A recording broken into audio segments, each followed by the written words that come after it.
Here we are. We're talking with Ken Bell of Portland House of Music in Portland, Maine. Ken, thank you so much for being on the show. I appreciate it. Thanks for having me. Yeah, absolutely. Tell us a little bit about Portland House of Music, how you came about to own this beautiful place. Owned a smaller place down the road called Big Easy for a few years. Lease came up, had to move on. Went walking by one day and saw that Minus Flower Shop had closed, and then just started pursuing it from there and trying to scrape up some financing to make it happen. And luckily we got enough together to open the doors, and then luckily we're still here 3.5 years later. Yeah. What's the best thing about owning a club like this? I always have beer. Honestly, sound check's my favorite time. Sound check is the best. The bands are doing their thing, often improvising, but rehearsing. But no concern about customer safety or anything like that. Just sit back and enjoy the show is my favorite thing. Do you play as well? I have no talent whatsoever. Well, you have talent in other areas, right? Yeah. Tell me a little bit about, because we were talking with Frank Hopkins, and he does so much of your, the production, but you're the guy who actually contacts the acts, books them. That's also a fascinating part of the music business. Obviously, with the Big Easy, you had some history, you had some networking and relationships. How do you build those, though, and contact them to bring them here? That's a great question. It's been a long time now. I'm lucky my email gets filled up 50 or 60 emails a day. I think the key is to, when you have an opportunity to work with a band or a new agent, is show them a good time. Give them a good, clean room. Give them promote the show well. And have staff like Frank Hopkins who knows how to treat people and get them set up in the right way. So how did you start in this whole business as well? I've been going to live shows since I was a kid, and mostly local live shows. Every chance I could, I'd go, and I enjoy local music. And a friend of mine got me to get in the Big Easy business, and we went separate ways, and I stayed in the business and enjoyed the music part of it. And I probably got a few years left. I'm not sure how many, but it's still a lot of fun, that's for sure.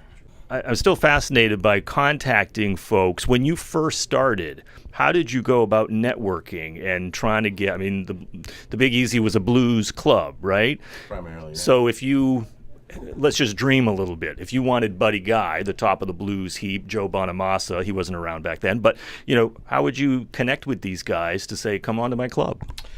Back then was more of the local scene. The locals is who I worked with, and then a few agents would reach out because they heard the locals were getting treated well, or it went well for locals. And so I guess one agent led to another. You get one agent who thinks you're doing a good job and treating his cats right, and then you get a chance for another agent to give you a call. And now it's I could probably call most agents, but some know who I am, and there's still out there that don't know who I am.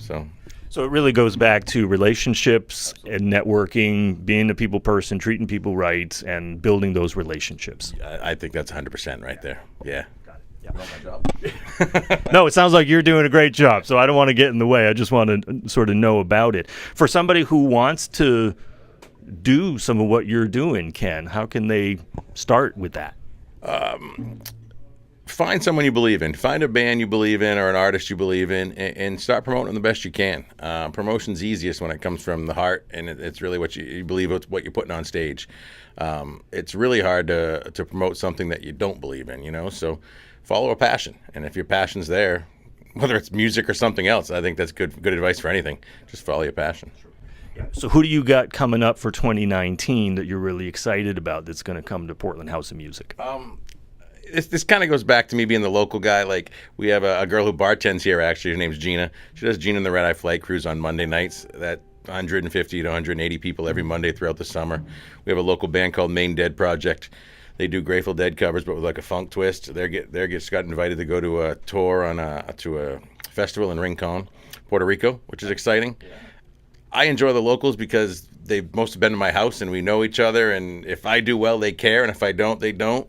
But I enjoy working. We just had a show last night with a national act called Talk, who was just some nasty musicians. They were such great people, and the musicianship was amazing. We got the Sub Dudes coming up. Looking forward to that one. That'll be a lot of fun. CJ Chenier, and both of those are right in Mardi Gras week, which kind of fits the vibe. And then I don't know. It's drawing a blank right now. Sure. But that's part of your job as far as, looking at the calendar. Frank was talking about the Google Calendar and planning out the year, basically, right? Yeah, we're usually 3 to 5 months out booked out, or at least 2 months booked out pretty solid, at least for weekends. And then 3 to 5 months out gets pretty spotted, and we fill them in as we go. And, Our residencies kick in the summertime. We like to stay open as much as possible. We got 14 jobs here. I like to get those cats paid as much as possible, and obviously make myself some too. But yeah, I think that's the funnest part of the business is the residency stuff. And you not only book local and national acts here, you do events as well. So you rent that out. If somebody wants to rent this place, how do they get in touch with you? Booking at portlandhouseofmusic.com is the best email. We have a great 501c program where if you have a 501c3 number or 501c number of some sort, then we can do a discounted rate for you. And it really just covers our bare bones to get the doors open. But it gives these smaller places an opportunity to do a fundraiser. It's fun to work with. Yeah, that sounds fantastic. I love that you're doing local folks too, and that I can see your passion around that is that you really enjoy it. Who would be that's still around? Who would be your dream act or acts that you'd really love to come here? There's a few actually. Clapton would be pretty cool. Obviously Stevie Wonder. The Subdudes are coming back for the second time, and I've been a fan of them for a long time. And a good friend of mine, I actually had an opportunity to let them open for him, which I thought was pretty much highlighting my career. Being able to say, hey, I gotta. He's one of your favorite bands. Any chance you were able to open that night? So that was a lot of fun. Probably Clapton would be someone good to see.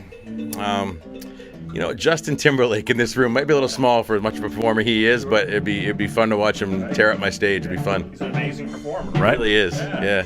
So JT and Clapton, call Ken Bell, right? Get on the phone. Ken, thank you so much for being on Musicians on the Record today. My pleasure.